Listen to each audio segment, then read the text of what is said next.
éternel, parole de mon Dieu, je voudrais passer ma vie à vous écouter.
Au Verbe éternel, parole de mon Dieu, je voudrais passer ma vie à vous écouter. Sainte Élisabeth de la Trinité, oh mon Dieu, Trinité que j'adore. Il s'agit d'une prière qu'Élisabeth a composée le 21 novembre 1904 à l'occasion de la fête de la présentation de la Vierge Marie au Temple, donc une fête très importante pour toutes les femmes consacrées et les religieuses. J'ai choisi d'accorder le privilège herméneutique à ces versets de la prière.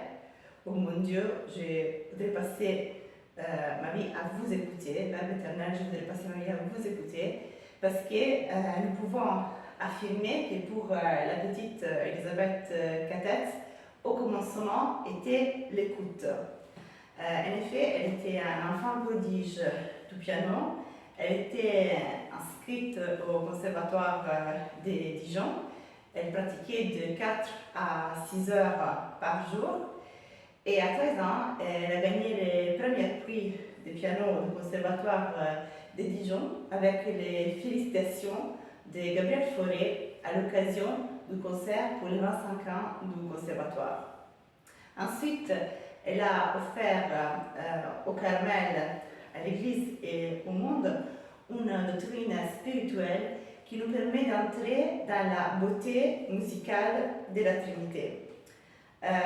Nous pouvons dire que les relations subsistentes dont parle Saint Thomas d'Aquin chez Élisabeth sont des relations subsistentes sub specie pulcritudinis à partir du sens spirituel de l'écoute.